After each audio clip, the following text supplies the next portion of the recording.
আজ গিয়েছিলাম বিক্রমপুরের একটি এলাকায় সূর্যমুখী বাগান দেখতে। সেখানে গিয়ে এত বড় সারপ্রাইজ পাবো যা ভাবতেও পারিনি। তো সারাদিন কি করলাম আর সূর্যমুখী বাগানে গিয়ে কি সারপ্রাইজ পেলাম সেটা নিয়ে থাকছে আজকের এই ভিডিওটি। আসসালামু আলাইকুম, দিস ইজ আরিফাই ব্লগ। কি অবস্থা সবার? আমি আলহামদুলিল্লাহ খুব ভালো আছি। বরাবরের মতোই আমি ছিলাম আমার বড় বোনের বাসায়। তো সকালে ঘুম থেকে উঠে দেখি আপু ডিম সিদ্ধ করে রেখেছে। তো ডিমটি আমি ছিলে নিলাম, এখন খাওয়াবো আমার মেয়েটাকে।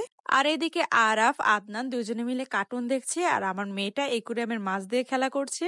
এখন আমি আমার ছেলেকে দিয়ে দিচ্ছি নাস্তা, ও না সকালে ভারী কিছু খেতে চায় না। তারপর আমি আমার খাবারটা নিয়ে নিচ্ছি। এখানে আপু সকালে খিচুড়ি, ডিম ভাজা আর ভর্তা বানিয়েছে, বাট আমার খেতে মন চাচ্ছিল না। তো এইদিকে আমার ভাগিনা আমাকে অনেক রিকোয়েস্ট করতেছে, খালামণি চলো আমরা সূর্যমুখী বাগানটা দেখে আসি, তোমার অনেক ভালো লাগবে। তারপর আমি ভাবলাম সূর্যমুখী ফুল তো এমনি এত সুন্দর, আমার এটা না দেখলে আমি একদম মিস করব।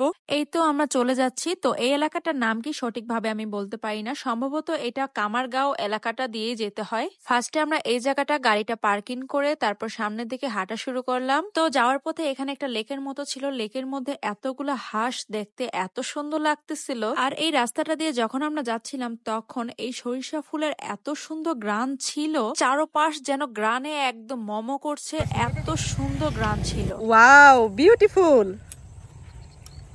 এটা বিউটিফুল না তো, এটা সর্ষে ফুল। ও আচ্ছা, আমি তো ভুলে গেছিলাম যে এটা সর্ষে ফুল। তারপর এখানে আমি আবার ইয়াকুব ভাইয়ের সাথে একটু ফান করলাম। সামনে যেতেই আমরা দেখলাম যে এখানে গাড়ি নিয়েও যাওয়া যাবে, তাই আমরা গাড়ি নিয়ে চলে যাচ্ছি সামনের দিকে। এখানে গাড়ি নিয়ে যাওয়াতে আমরা অনেক বড় সমস্যায় পড়েছি।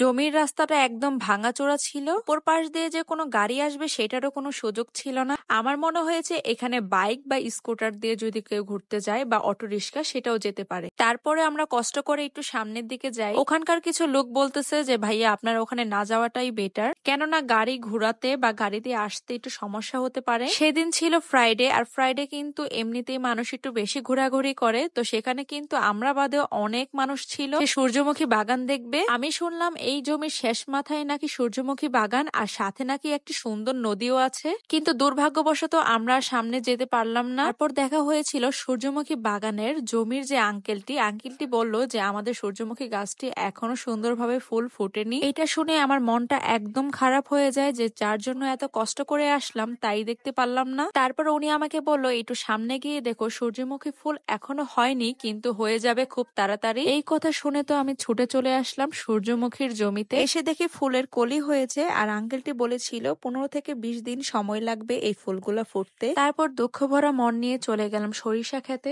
আর এদিকে দুইজনে সেলফি আর ভিডিও করে একদম গ্যালারি ফুল করে ফেলছে। যাই হোক, সূর্যমুখী দেখতে পারিনি, তাতে কি হয়েছে, সরিষা ফুলগুলা এত সুন্দর ছিল। খোলা মাঠের মধ্যে এত সুন্দর হলুদ কালারের সর্ষে ফুল, আর সর্ষের ফুলগুলোর মধ্যে এত সুন্দর গ্রান ছিল, পুরা মাঠটাই যেন মমো করছে। এই রাস্তাটা দিয়ে আমরা একদম আস্তে আস্তে করে গাড়ি চালিয়ে গিয়েছি, কেননা হাতে ডান পাশে ছিল এত সুন্দর সরিষা ফুল আর হাতের বাঁ পাশে ছিল আলু গাছ। তারপর আমরা এখান থেকে বাসার দিকে রওনা দিয়ে দিলাম।